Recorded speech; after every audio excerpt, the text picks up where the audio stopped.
responsibility to moderate this session. Is the seventh session of this very important and I could say a limestone event in Mexico organized by INADI, a seminar trying to understand the impacts, the roots, the state of the art, and the impacts of artificial intelligence, not just in Mexico, but in the world. And in this session, the seventh one, we have very prestigious colleagues from different parts of the world to discuss about this. Actually, the title of this session is Artificial Intelligence, a Global Vision, a Compared Global Vision. So how to compare what is happening in different contexts, in different regions. And in this way, we have three eminent professors, researchers. One from China, actually is not connected right now, but it's Professor Pan Zhong-In. But he's actually in the way to connect in this session. Also, we have from India, Dr. Arti Yadavat, and from Mexico, our dear colleague and friend, Doctora Beatriz Juárez Aguilar. So, you know, the way we are going to conduct this session is every one of the experts will have 20 minutes, at the most 20 minutes. So I will ask you if you could really keep the time, because when we finish these first 20 minutes, I will let you another 5 minutes for the wrap up. After you listen your colleagues, probably rethink what you already said, you will have 5 minutes, and then we will finish the session. And let me just read a brief resume of the long academic and political life of our colleagues today. Professor Pan Zhong-In has an incredible resume. Let me just wrap up. He teaches global international relations and global economic history at the Sichuan University in Chengdu, China. Dr. Pan has a doctorate in law from Peking University, from Peita. Also, he was president of the Maritime and Development Institute of the Ocean University of China. He's also professor at Tsinghua, so he's in the top universities in China. And actually, is the director of the Global Institute in the Department of International Relations at Nankai University.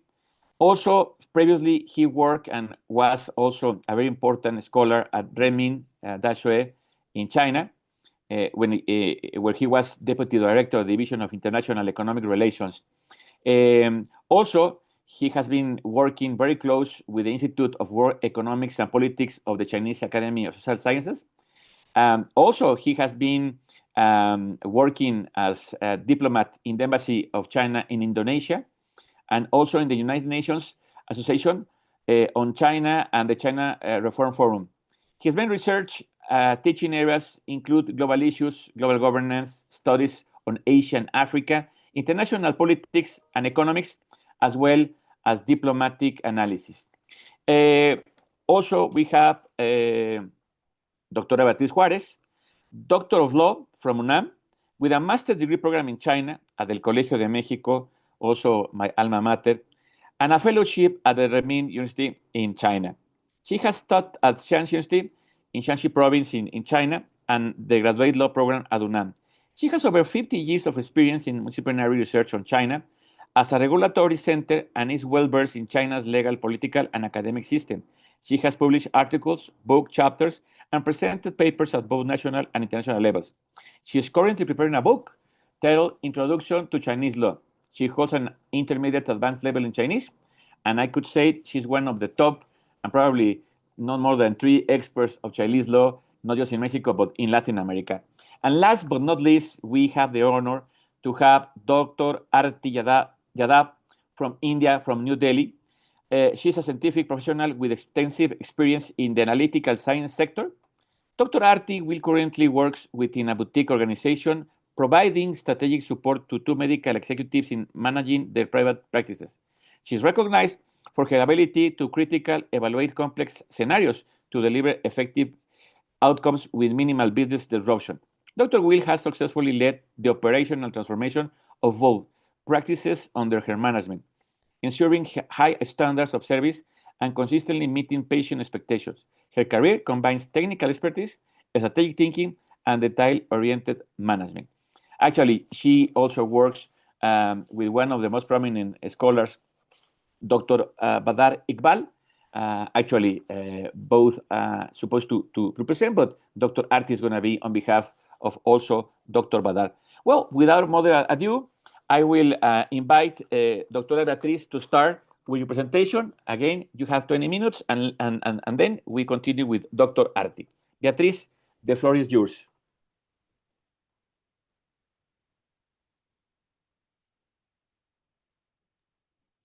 Thank you very much. In 1 second, let me share my presentation. Yeah, we still see the dragon. Can you see it? No, just the dragon. Okay.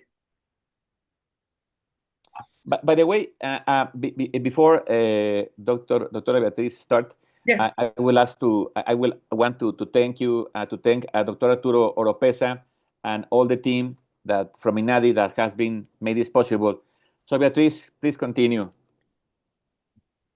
Okay, can you see the presentation now? Excellent. Yes, we can. First, thank you very much to the organizing institutions for allowing me to be in this book. I'm going to talk to you about industrial artificial intelligence in China. And this is the order of this presentation. Okay, we're starting with Latin America, with the context. Why are we talking about this topic? Well, these are the Sustainable Development Goals, which are interconnected goals designed to be a blueprint for a better sustainable future. These are those related more to industry, which are central in order to realize the rest. How's Latin America doing? Well, not doing well. Here, these are the targets. We are still, this is the largest gap between our region performance and within all the other development goals. This is the worst. In here, we can see that they are negative. And if you see the gray, I don't know if you can see it, but well, innovation, industry, and economic growth, we are behind the average of developing countries. What does it mean? Well, according to United Nations Industrial Development Organization, this impacts negatively, in a negative way, our capacity to adapt to changing technology could hinder long-term economic competitiveness and growth. Has negative trends. This suggests a process of premature deindustrialization, which for some authors, it means that we are falling into a double trap, the middle income trap and the middle tech trap, because we are not advancing the way we should be doing. Our technology, or science, technology, and industry is not flourishing the way it should. We are trapped. Okay. And this United Nations agency is asking us to take urgent actions to revert these deindustrialization trends. How? Well, through modern industrial policy that takes advantage of emerging opportunities. One of them especially is high tech. So we can foster, through modern industrial policies, foster innovation, support industrialization, digital solutions, offer digital solutions in supply chains. We can enhance manufacturing.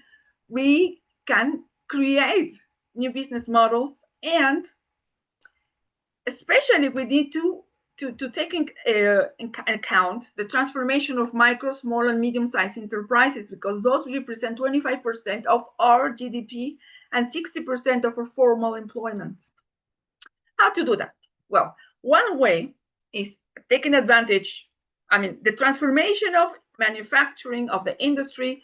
How to do it? Through technologies. One way is industrial artificial intelligence. What is that?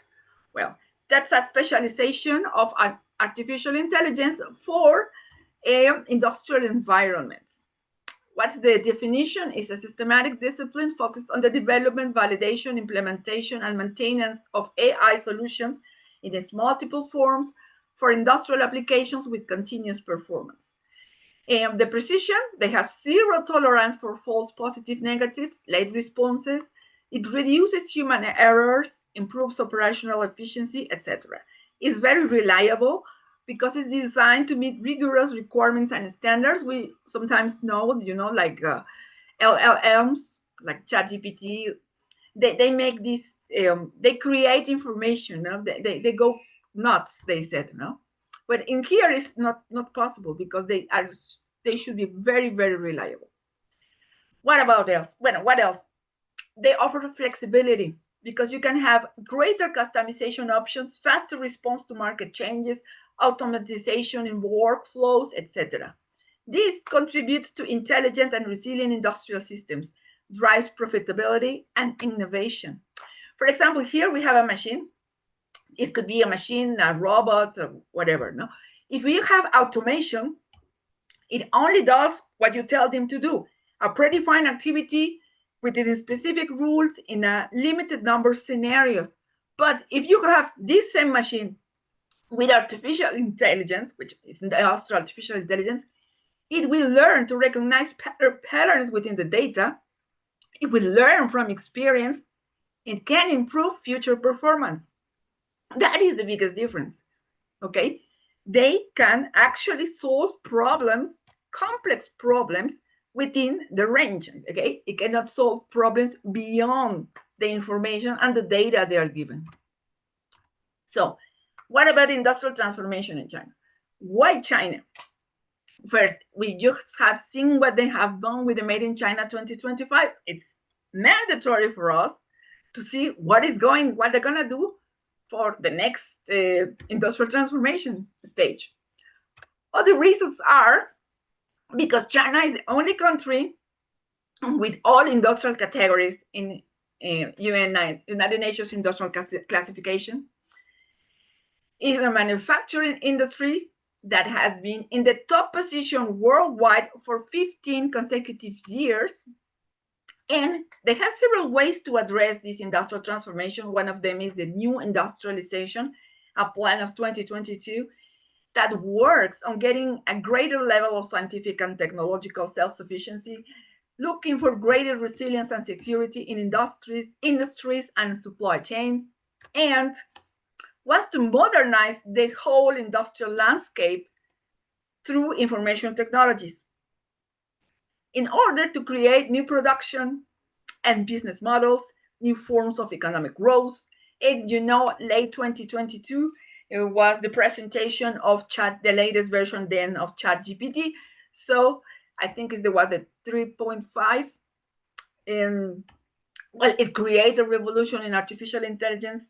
That's why now the new industrialization is also giving a central importance to artificial intelligence for this industrial transformation. So these plans are planned for 2035, central in manufacturing because it represents 30% of our economy. They want to update traditional industries, consolidate and expand industries with advantages, promote and expand emerging industries. They're working on forward-looking industries. We want to talk a little bit about this later. They want to deepen international cooperation. And as other areas, they want to put security. Well, they're already security before the economy. And they're focusing on domestic market because Chinese is gigantic.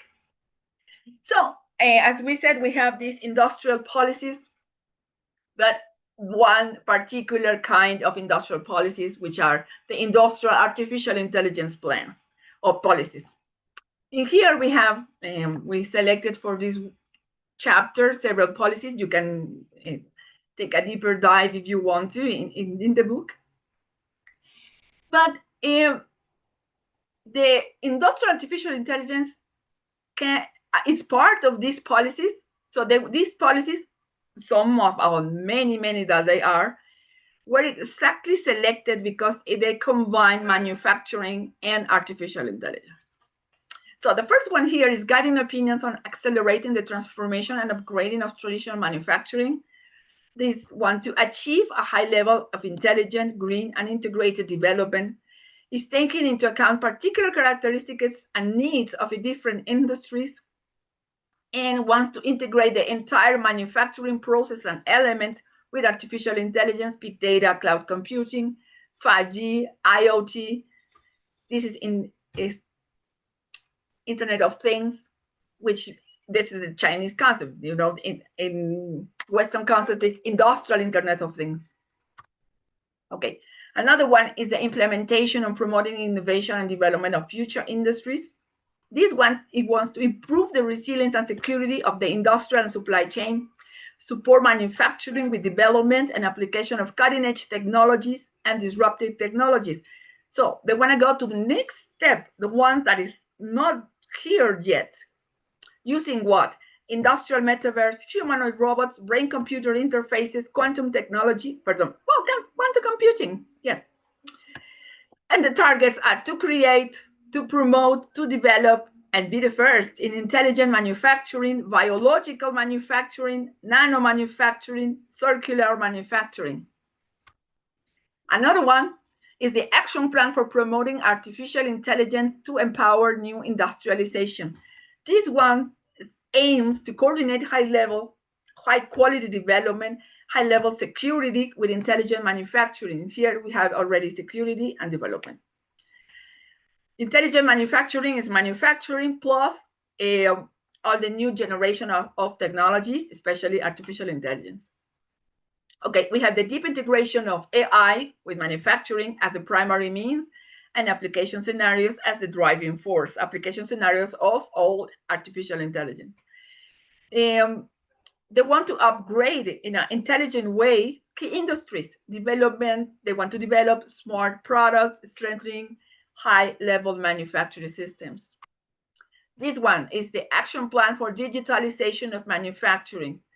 This transformation is directly related to national, economic, industrial, scientific, and technological security. It wants to accelerate the research, promotion, and application of advances in key technologies. It's working on interoperability. What?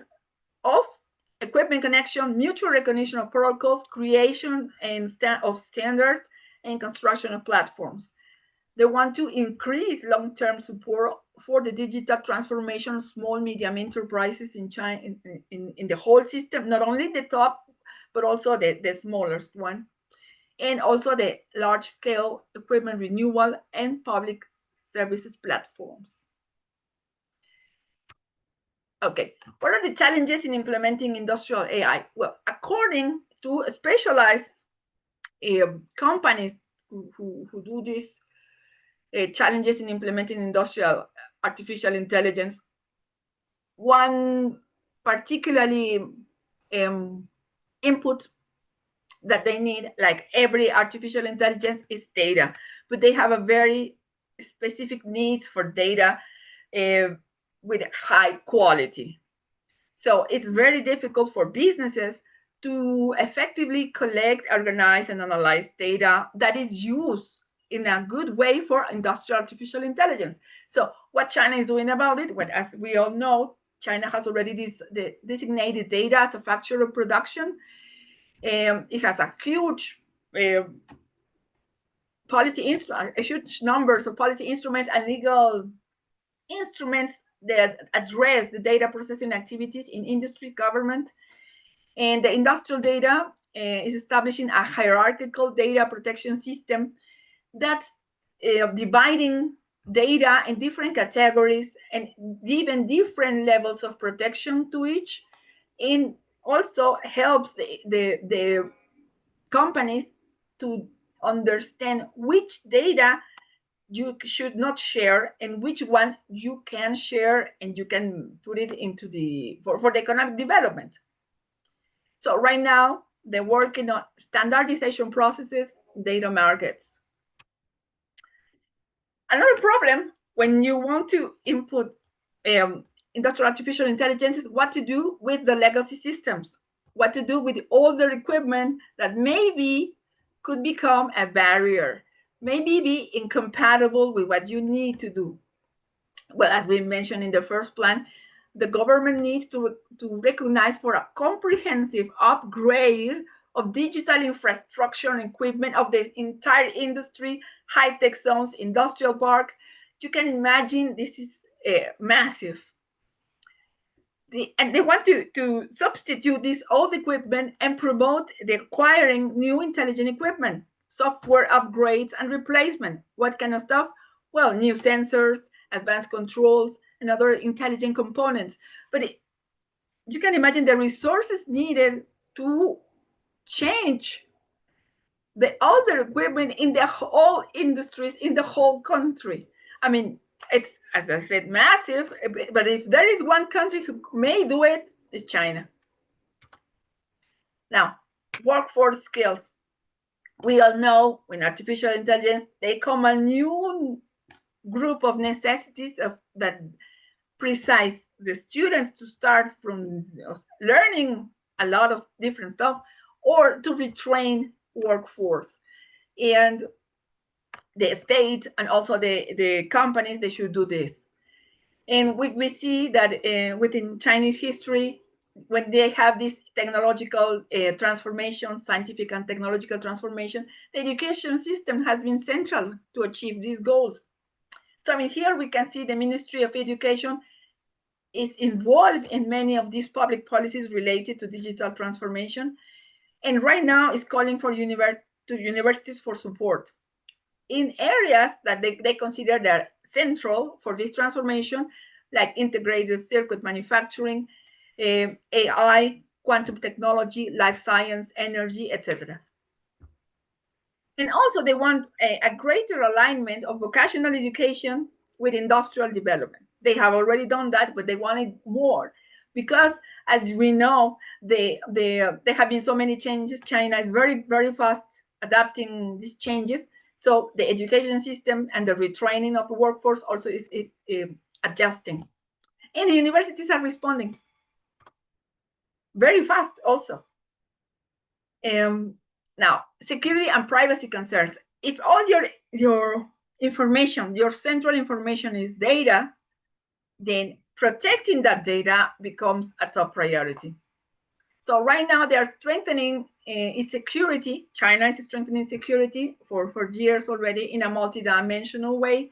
They have political security, military, territorial, economic, financial, cultural, etc. Plus technological security now, which involves artificial intelligence, data, digital infrastructure, etc.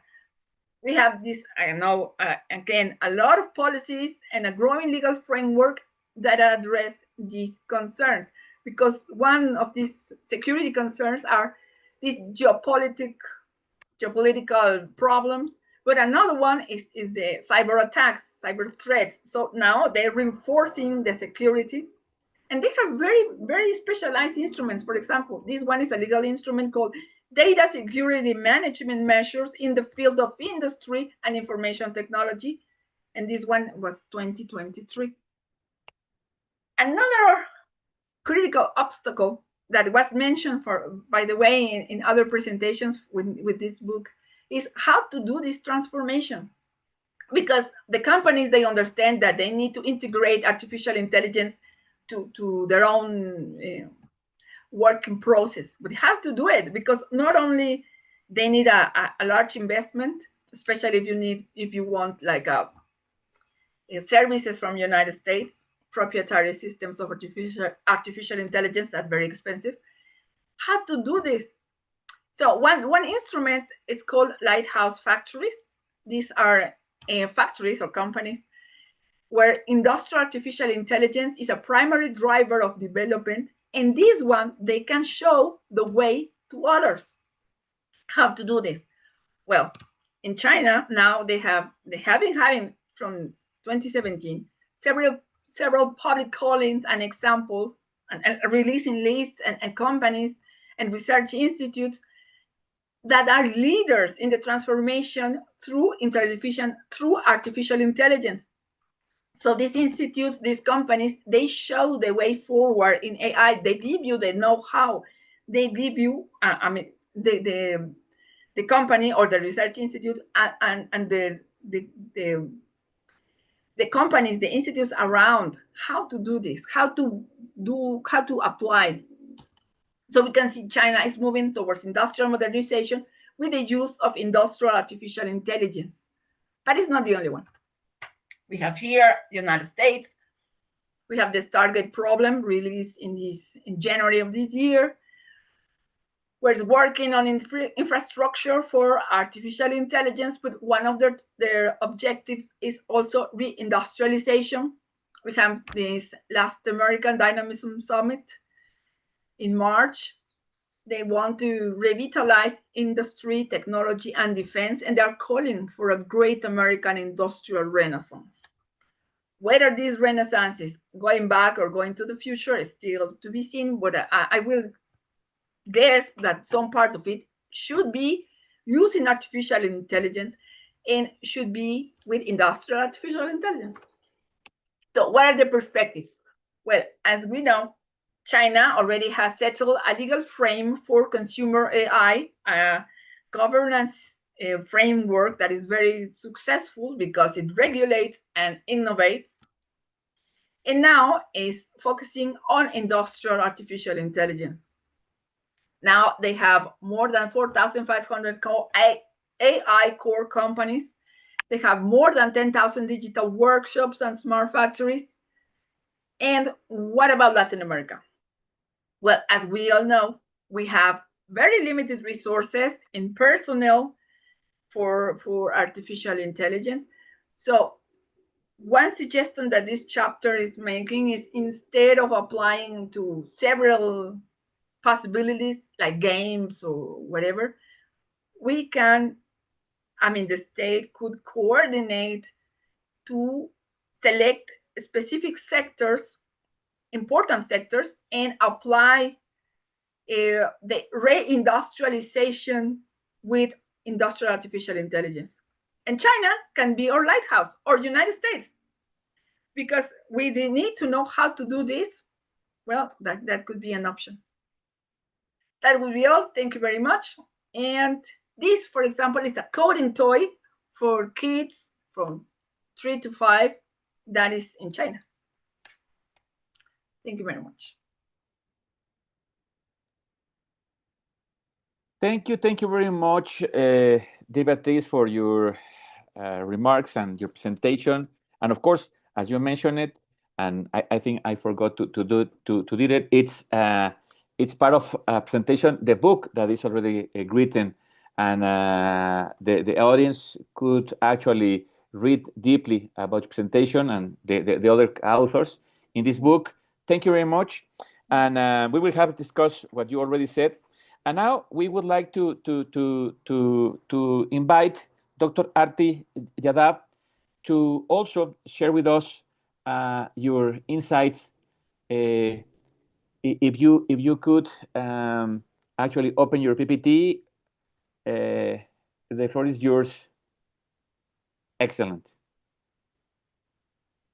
We can see it. So, okay, sir.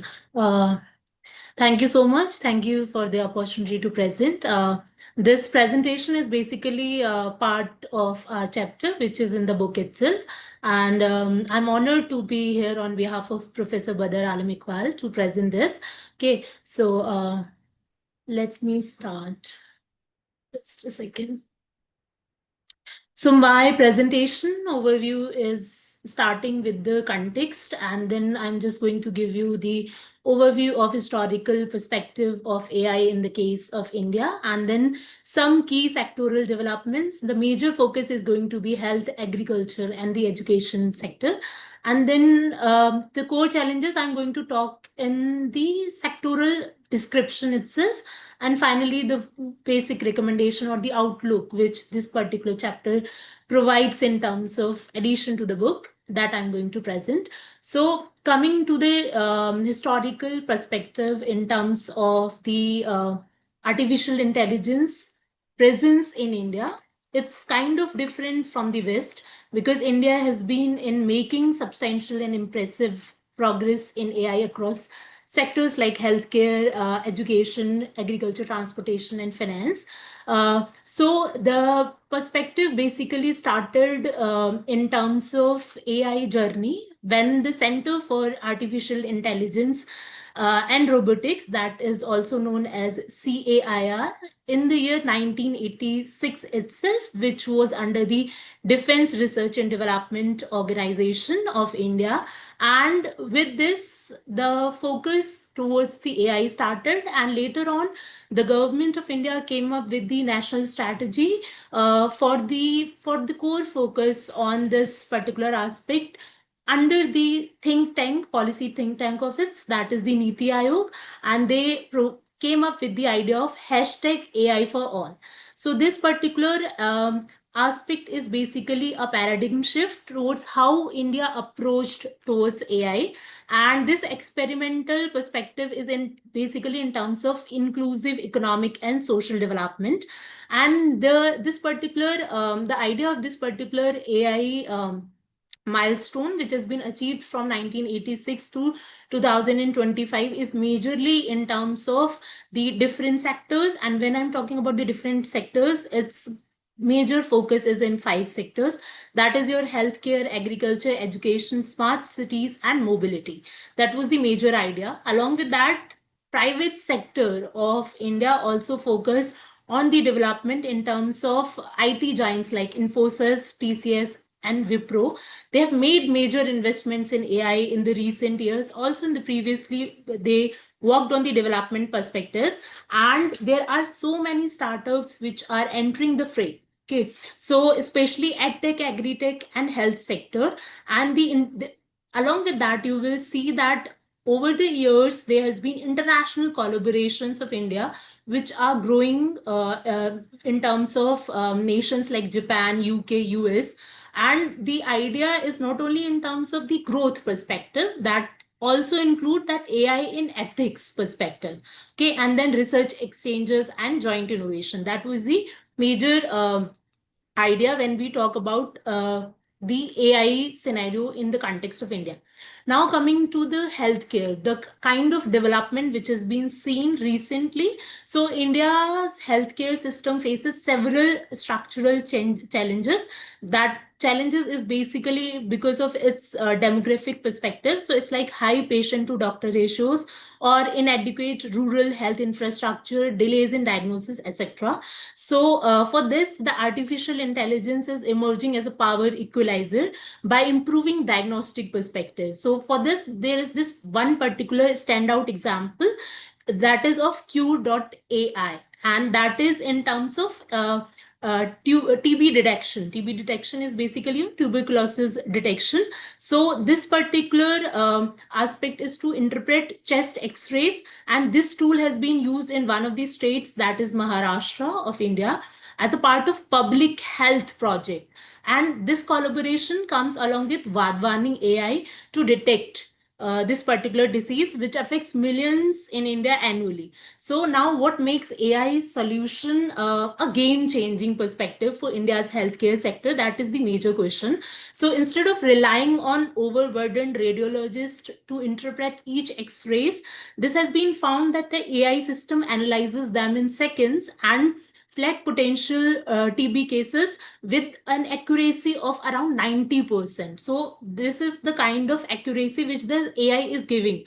So this allows for early diagnosis and treatment. Along with that, AI also supports the predictive healthcare perspective. So there are some prestigious hospitals like Apollo and all. They're using AI models to identify high-risk cardiac patients. Then along with that, there are companies like Easy1 MG, which are working for personalized medicines. And in addition to that, previously when we faced this COVID situation, this AI also worked on the administrative side, where AI chatbots were used for patient trials. So that is also one of the major development in terms of the AI scenario. So which I think can be of a major help in future prospect also. However, there were certain issues for which the this particular sector should be cautious. So many AI healthcare tools handle sensitive patient information. So that was one of the major issues, because that is related with the data perspective. And here comes the role of ethical scenario. So ethical framework and strong data privacy laws, that is the requirement of this particular time. And along with that, we have seen in recent years that India has come up with the digital health mission to work on this particular aspect. So by particularly to this health sector, it's not like that AI is kind of replacing doctors, but it is basically empowering the healthcare sector. So if we are going to handle this empowering is majorly in terms of handling large volumes of data quickly and accurately. That is the major scenario. Now coming to the next sector, that is the agriculture sector in the context of India. So when we talk about the agriculture sector, first understand that the impact of the agriculture sector in the Indian economy. Indian economy, in the context of Indian economy, it employs nearly 60% of India's workforce, but the contribution is only 18% to the GDP of India. So this is a situation of paradox. So this situation basically provides huge opportunity, and where AI can be used to modernize farming practices and to empower this particular farmers in this particular sector. So for this, let me give you one of the example of one of the sector. Landmark example is precision farming project. That project is in partnership of Microsoft with ICRISAT, that is the International Crop Research Institute for Semi-Arid Crops. So using AI and machine learning, they analyze weather patterns, soil conditions, crop health to provide farmers with real-time recommendation, okay, on how to sow, how to irrigate, and other activities. So ultimately, what is the result of this particular perspective? It has been found that farmers using AI devices reported up to 30% higher yields and 20% water saving prospects. So which is a very crucial benefit in a water scarce country like India, because we have different kind of weathers over the period. So that is one of the major aspects. Along with that, it has been found that it also helped in pest and disease detection perspective. So startups like Croplan, Ninja Cart is basically a supply chain startup in terms of connecting AI to the farmers. So they are working on that particular perspective. So the impact with respect to the agriculture sector is two-folded. One is related with the environment sustainability, and another is related with the economic development. But still, there are certain issues which has been found in terms of that. There are large number of small farmers, small and marginal farmers in the context of India. So they didn't have that kind of accessibility to the technology. For example, the smartphones, internet connectivity, and or some even basic digital literacy perspective. So that is the major challenge. And for that, the government is working in terms of digital inclusion aspect. They are trying to literate the vast population regarding this particular aspect in terms of programs like Digital India. So this comes under the policy initiative itself. So it is basically in terms of that enhancing the traditional knowledge perspective with the data scenario when we talk about the agriculture aspect. Then coming to the third major perspective, that is the education aspect. So coming to the education aspect, India has around 260 million students. So, and a shortage of trained teachers, especially in the context of rural areas. So this presents a big challenge for the government, and AI can provide us with the opportunity. So there are certain sections or the certain organizations which are harnessing this opportunity in a very well manner. For example, the Byju's, this is one of the India's edtech company that uses AI to deliver personalized learning experiences. Along with that, there is this adaptive learning platform in the context of Vedantu and Topper.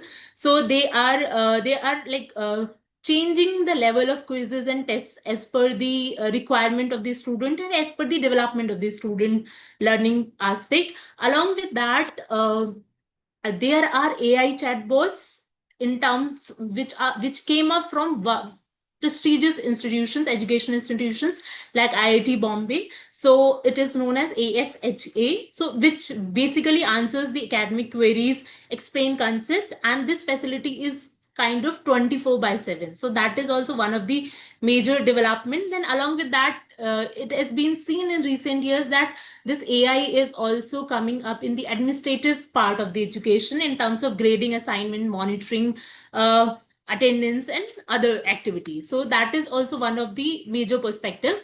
Now, the thing with respect to AI in EdTech is in terms of the personalization prospect. Okay, so where you can modify the content as per the requirement.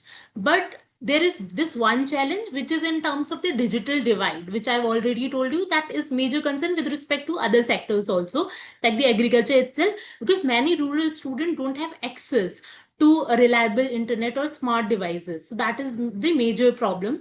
Then there are concerns basically related to the data privacy. And to address this, the government is trying to come up with different policy, and recently they came up with the National Education Policy of 2020, which emphasizes digital inclusion and integration of AI in the teacher training program. So the idea is to train the teachers first and then go for AI in inclusive education perspective. So this is with respect to education. Now then there are other sectors, of course, the finance, the transport, the manufacturing perspective. So in this also, the AI is playing a very significant role.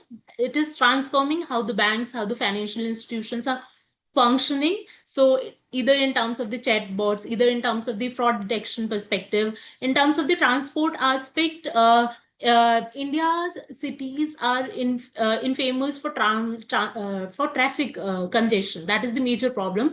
And now the AI is being employed to develop smart traffic management systems. So for example, in one of the IT hub city of India, that is Bangalore and Delhi, so AI-based solutions analyze live traffic data and dynamically adjust signal timings to reduce jams and improve traffic flow. So that is all one of the major developments. Then along with the manufacturing sector perspective, so in the manufacturing itself, there has been a shift in terms of the smart operations. So especially in steel, so Tata Steel is one of the examples. And along with that, we can see in terms of pharmaceutical, consumer goods, etc. So so with respect to the Tata Steel, the predictive maintenance aspect they are utilizing. So majorly in terms of their plants are using AI to monitor machine data. So predict potential equipment failures and schedule preventive maintenance aspect before breakdown occurs. So it's kind of a precautionary prospect that is done. Then it has been also used in terms of quality control. That is also one of the major idea of AI.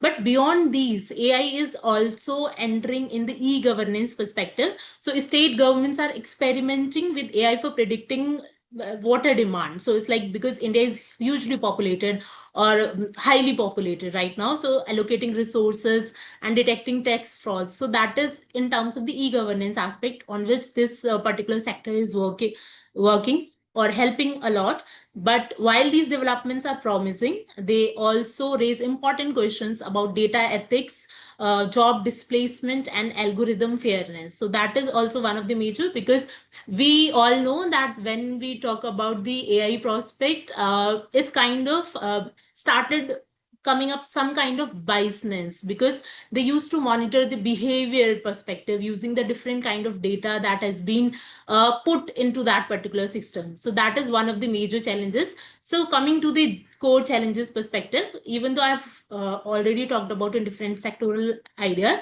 so major core challenges are in terms of data privacy and security gaps. So this is worldwide. So all the economies, I think, are facing this particular aspect. And then infrastructural and connectivity issues is also one of the major problem in terms of the Indian economy.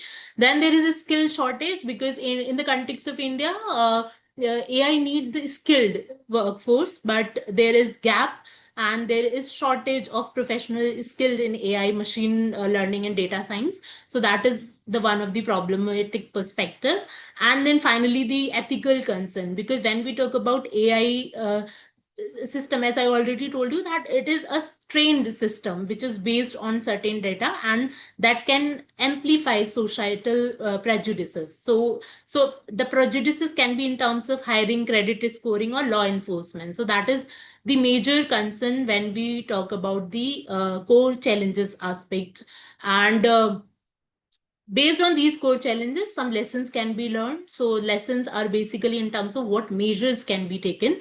So that is related with the multi-stakeholder collaboration in the key in perspective, because if the different sectoral collaboration is going to be there, then it's going to, for example, the example I've already told you, that like Vadvani AI in the healthcare sector, or in the context of Microsoft with in the agriculture sector, Microsoft in the agriculture perspective, then there should be a specific solution, like area specific solution that needs to be provided. And then the quality of the data matters a lot, because we all know that whenever we talk about the technological advancements, so whatever data you are going to put, the output is going to be accordingly. And ultimate solution is basically the evaluation and the transparency perspective, which is the major idea behind the different sectoral scenario. And the major conclusion I will go at the end when we go for the discussion aspect for this. So thank you so much. Thank you very much, Dr. Arti, for this magnificent presentation. Let me bring some ideas in this first round to let us think and rethink in the next part of this session.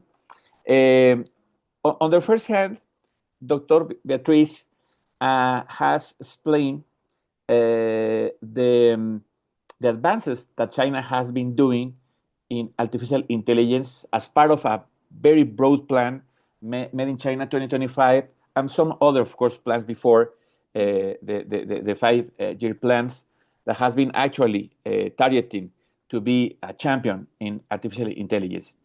By the way, this has brought the main conflict with US now, because actually the problem is not tariffs. Actually, it's just like the face of the onion, no? But the core of the onion is technology. This race, no, to have the most important tools and how to connect with economy and society. And has been predicted that within the next 50 years, I mean 20 to 25 years, China will overpass US. So that's why Trump administration, the first one and the second one, has been targeting China as the main challenge for US security. And it is a main challenge, as Dr. Beatriz Juarez has presented. On the other hand, we have the other great economy, the other great actor in the 21st century, that, by the way, in Mexico, we know a little bit about India, sadly, but thanks to Dr. Arti, we know more. India, in the next 30 years, will be the second largest economy, and probably in the next 50 will overpass US economy. So, but now, because India is not that close to that scenario, it's not a threat. But after Dr. Arti has shown in her presentation, is going to be a big challenge to US also. because right now, a data that you share with us that is quite like shocking is like 60% of the workforce in India it's Yeah. working in the rural area. So it's still a rural country. China has been rural just like 2 days ago. Now it's urban and it's growing up. But the main point here is from this 60%, it just represents 18 in the GDP. So that's why India is not a challenge still. And actually, US is trying to use India to counterbalance the big power of China is actually taking in the Pacific region, no? And actually in the Pacific. So a second thing that for me is very important here is when we travel to China, Beatriz, Arturo, and some of our audience has been living and traveling in China, there is no doubt that China is going to be the main superpower in the next years, unless US is going to do something really rough, not just a tariff. But if ceteris paribus, I mean, we don't have doubts that China is going to reach that point.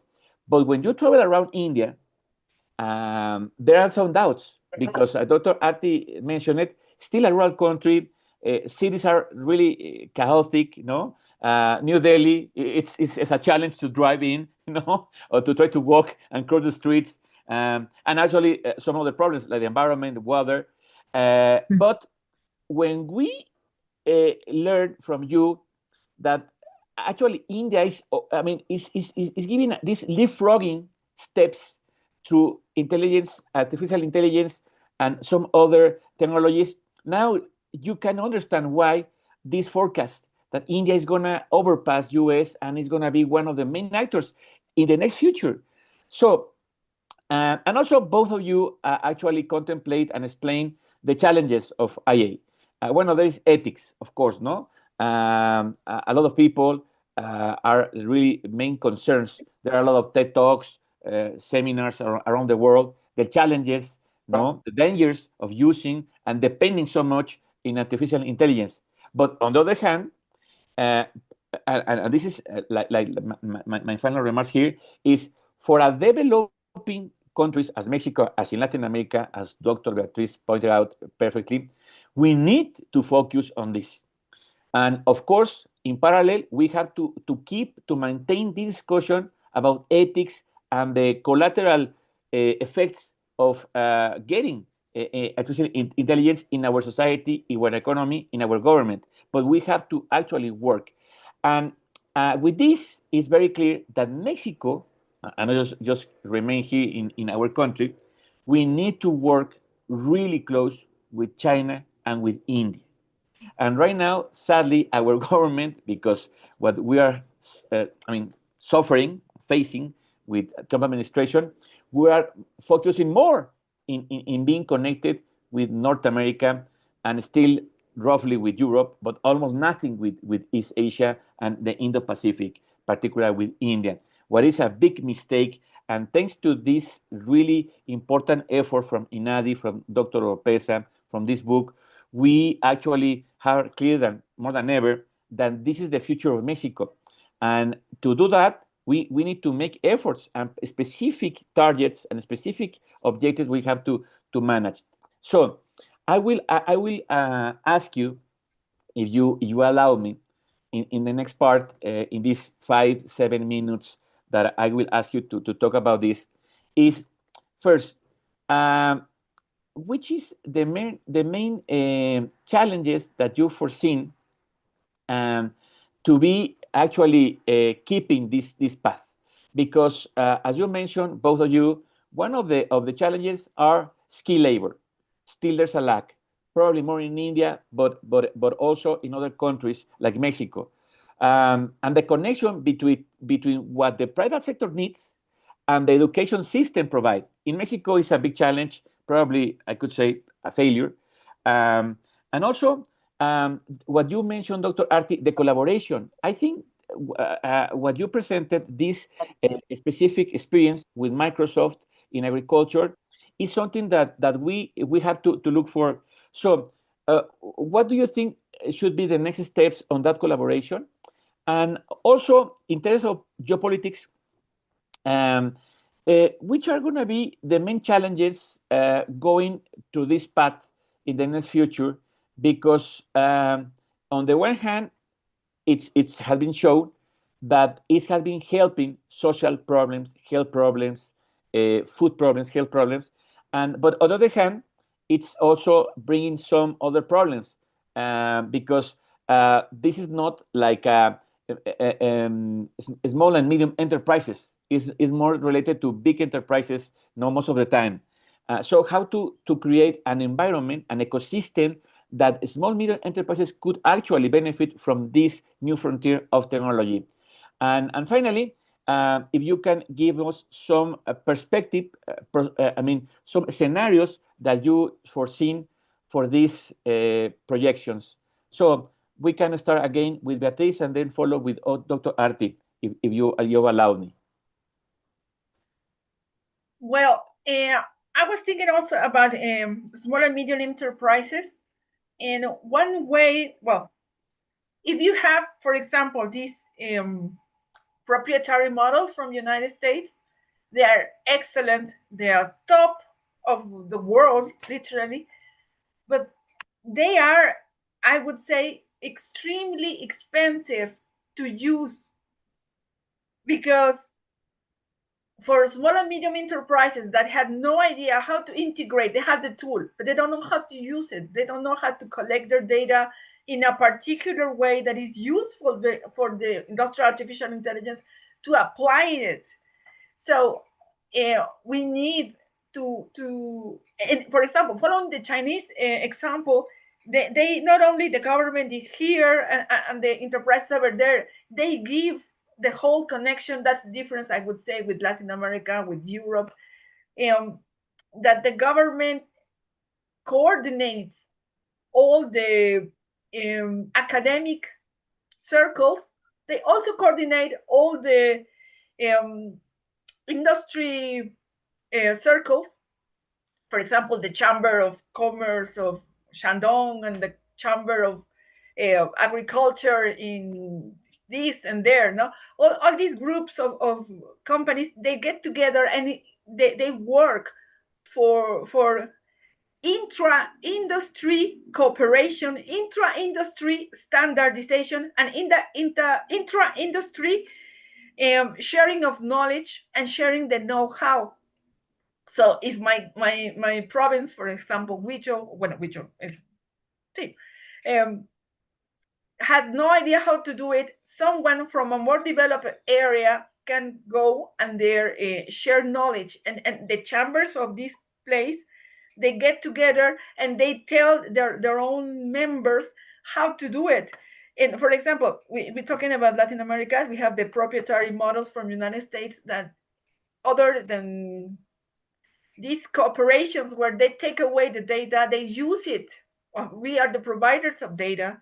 We are the expropriate data, the data that they want in the way they need, and we don't get to do that, So one way is to use open models like DeepSeek. That's one, because it's free. So there's one professor, Roa, from Chile. He said that for small and medium enterprises and startups, this process of integrating AI is very expensive, but you can use this DeepSeek model. You can adapt it to your own needs, using your own data, and you don't need to use large investment at the beginning, which is one of the biggest problems.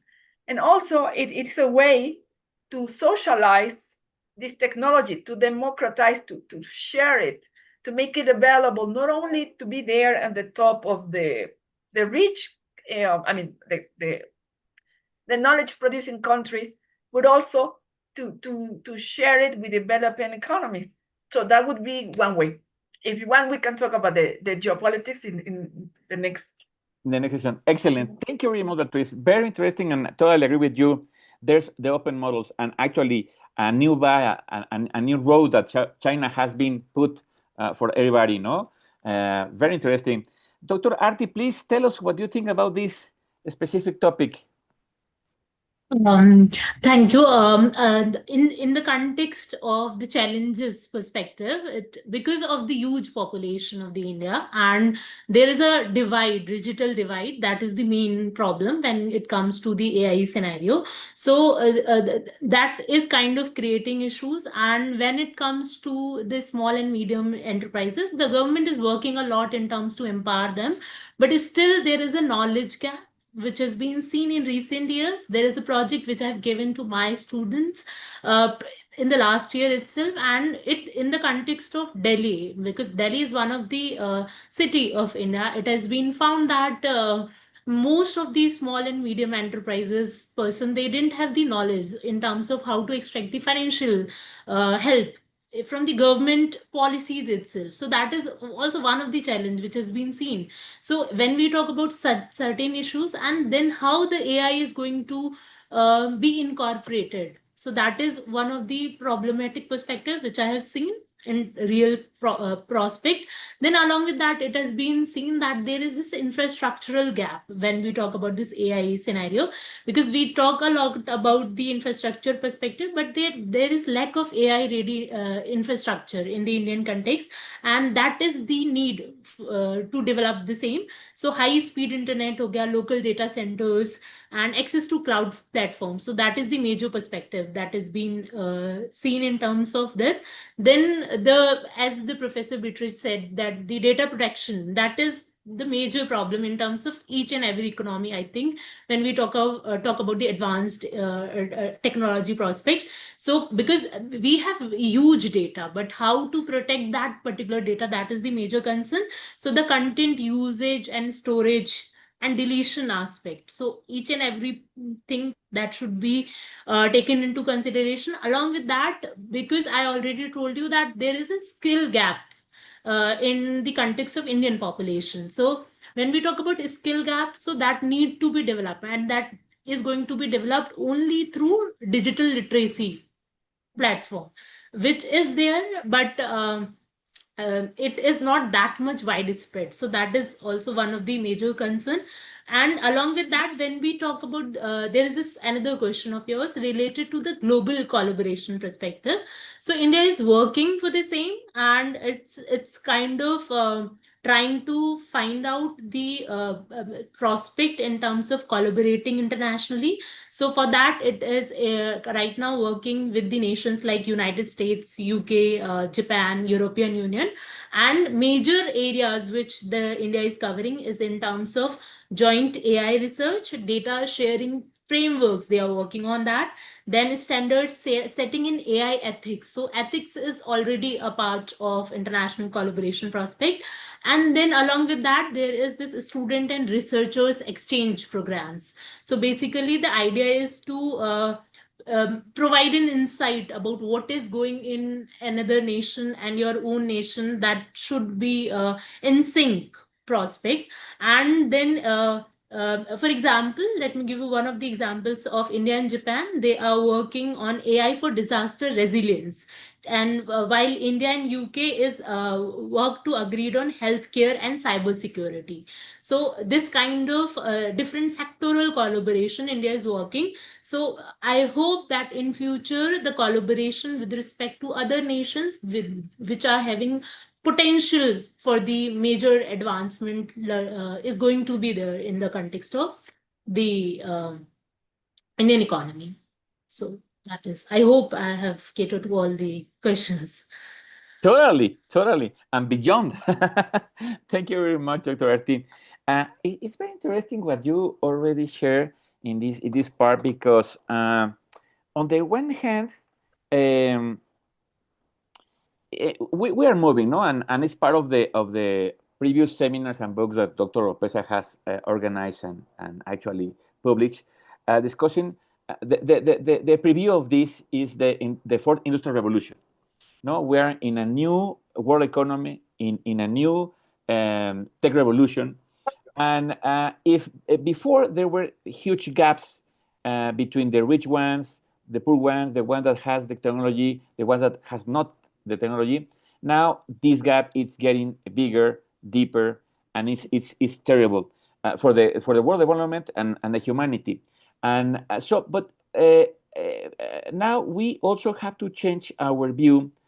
For example, now this fashion that happens in the early 80s, the free trade agreements, no, and because they have a lot of cost locally and regionally, we have to follow this specific collaboration in specific topics, as you mentioned, with Japan, India, in terms of natural disasters. And then it's coming the part of geopolitics. So now we are facing this new era of protectionism, where the well-developed economies like US and Europe they are looking for their own safe and sacred and of course disconnecting the world. And now the new engines are China and India. China has its own geopolitical initiative that is the Silk Road Initiative, no? So try to bring not just products but also technology cooperation. What about India? No, for example, is there a specific strategy of India's government how to increase or connecting more countries with India? Also, because India it's a big power, a nuclear power in terms of territory, in terms of technology, but also in terms of population. So, which is the strategy of the India's government? And if this Chinese initiative of the Silk Road is a challenge also for India. And in this same group of ideas is which is going to be the scenario for you when, for example, China will reach those areas where India actually is getting ahead. So do you think it's going to be like a challenge, or also there's cooperation on specific projects between China and India? And Beatriz, if you know something about this, also please share with us. As far as I know, there's not a specific projects, no? It's more like South Korea, Japan with India than China with India. But probably I'm wrong. But let's see what you could say about this. If we want, again, start with Beatriz. Well, I would prefer the Dr. Arti to speak first because she's a specialist in the area. All right, okay, totally agree. Okay, thank you. So the thing is, when it comes to the India-China relations, so I worked on this particular aspect and I found that the trade is one of the area where India and China, they are doing so great.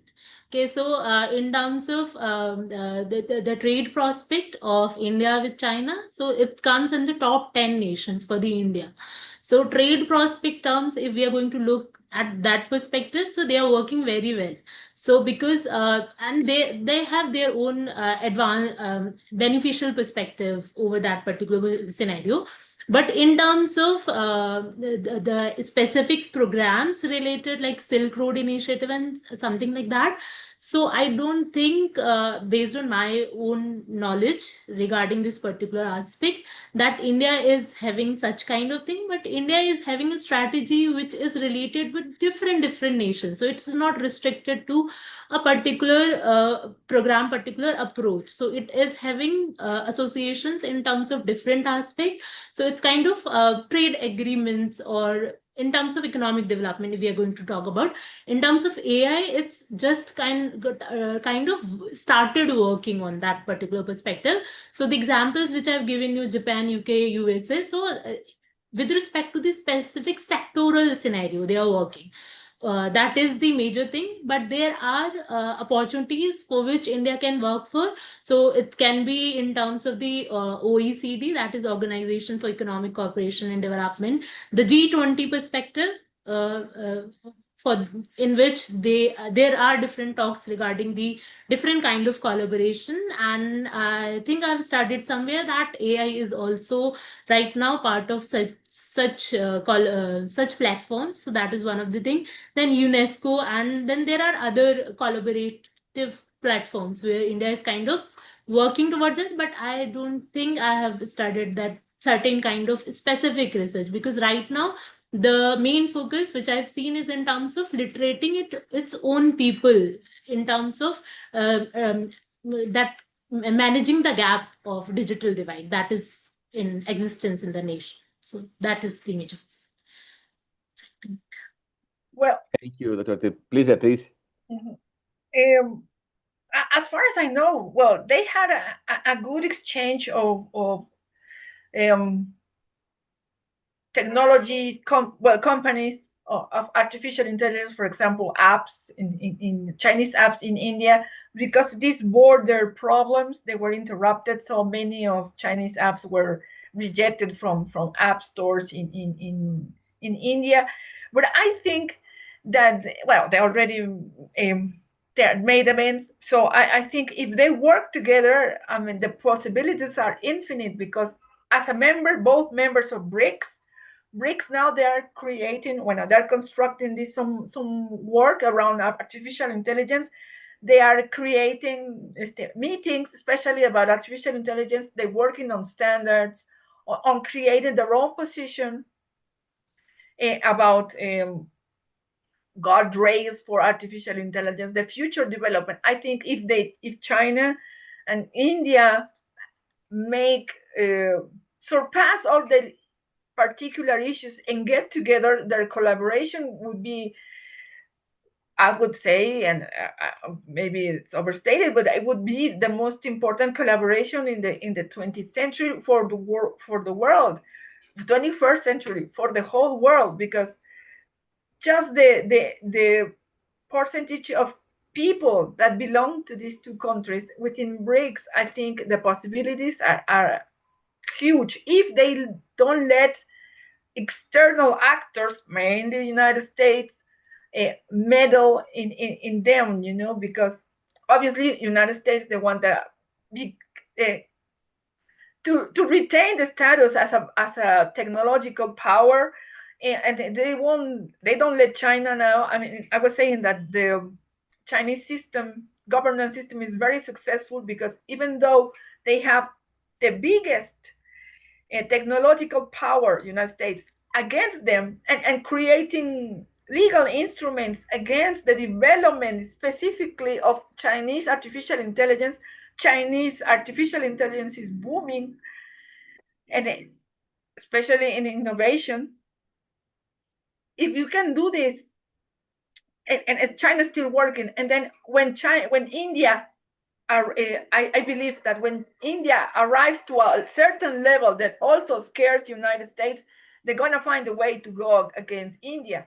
So I don't think they're, I'm not specialized in the area, Dr. Ari, I'm sorry if I'm saying something wrong, but I don't think the relationship of United States, well, with anyone, especially with us, Mexico, we know that they don't have clear intentions with India, I would believe, because now it's convenient for them. Once they see India is reaching a certain level that is dangerous for the United States, they will reject it. I would guess. And we know that because we are next to the United States, and so many scholars, they have said, like, it's bad to be at odds with the United States, but it's worse if you are their friend, because the United States, they can turn its back on you very easily. So well, but besides that, I would say that in the future, I think BRICS could be one important reference in artificial intelligence, also like OCDE and other international organizations, if they work together and they find a way to surpass their tiny, well, their own problems. Totally, Beatriz, I totally agree. To look this topic with the BRICS eyes, no, it's very interesting because at BRICS there are the top two in technology, and particularly in IA. So, but sadly, we saw recently this clash between Pakistan and India, like a proxy wars, like it happened in the Cold War. So, like some of the explanation is again the U.S. and its allies in Europe trying to play their own games to put in front India to China, no, because as you mentioned, imagine in the next decades, India-China alliance in technology, the world will actually be safe because both countries are creating the most important patents from health, from food, from environment. I mean, you are in China, but what China has been doing in environment is just fantastic, no? Meanwhile, US actually is getting off of the Paris Street, no? Of the Paris, how to say? Agreement. Exactly, agreement, no? And Europe is also facing a lot of problems. So this alliance between China, India and China, so hopefully, as you mentioned, Beatrice, foreign countries don't mess it up because it's very important. And also, as Dr. Arti said, India still has a lot of problems. I mean, it's still a rural society. I mean, environmental things. So that's why now, Dr. Arti, as you pointed out, India has been really focusing in health because it's a public problem and it's very costly, no, for the economy. So that's why India is actually moving ahead in pharmaceutical also industry and technology. But and India has been showing, as China, that all these advances are also for humanity. And Mexico actually, thanks to the help and support of Chinese government, we actually received the vaccines and the equipment. And I don't think if there's going to be a next pandemic, and sadly it's going to be, we don't know when, who is going to be with us? US, Europe, or India and China? So the time is almost getting to the end, but I would like to ask you final remarks. I mean, take the time you want 2-3 minutes to do the final remarks for your topic and this discussion, if you allow me. So whoever wants to start, Beatriz, Arti. Okay, so I can start, I think, because thank you so much for this opportunity. The ultimately, I can say that if the collaboration perspective is going to be there in terms of different nations, where like India and China, if they are going to work, then that is surely going to work well for both the economies and even for the world. Because when we talk about the globalization perspective, it has been seen over the years in terms of theoretical aspect, data perspective, that it provides the welfare for the world at large. So as we have seen recently that things are moving towards the de-globalization perspective from some of the nations aspect, then that is going to cost the different economies, and even the ones which are working or going ahead, they are also going to face some kind of issues. So that is the major problem for that has to be worked. And along with that, this AI as an advancement, as an advanced technology, as something to work upon, because this is going to be the future prospect. So we are not going to be back from it. We are going to be forward from here itself. So that is one of the major perspective that should be worked upon, and the idea should be that it should be human-centric, ethical, or inclusive in approach. So that should be the major idea. So with this, I would like to conclude, but before that, I would like to thank this particular platform for providing me this opportunity. Thank you for this fruitful discussion with Professor Renato, with you, and Professor Beatrice with you. And I would like to thank Professor Badr Alim Iqbal for giving me this opportunity to be here. And Professor Athru for inviting initially to this particular platform. So thank you once again. Thank you so much. Thanks to you. We have learned so much, not just about IA, but also about India. Thank you very much, and hopefully we can see you here in Mexico. Sure. Beatriz, please give us the honor. Well, first, I will say I will recover some words from Dr. Arti. She said digital literacy as a key. And I believe this is one of the keys for not only for India, for also for us, for Latin America. We need to work on digital literacy, not only the technology, but especially the Chinese and the Indian experiences, because there's so much we can learn from them. And we are not doing it. If I mean, in the circles that I'm going to, with is law and technology, you barely speak. I mean, I can barely see someone talking about the Indian experience or the Chinese experience. So I think there is one area of opportunity that we should take advantage of, because there's so much we can learn from them. And well, also, I would like to highlight Professor Oropesa's book, because he can see these things. No, so many scholars, I'm saying the whole continent, they don't see these opportunities, and he has been able to recollect the experience of so many countries. And also, well, thank you very much to Dr. Arti for presentation and understanding the India, and also for Professor Renato, who can handle this table very well. Thank you very much. Thank you very much, Beatriz, for your kind words. And well, sadly, time is limited. We can keep this conversation for at least for me for another 2 hours, because I am very interested in what you have to say, and of course our audience too.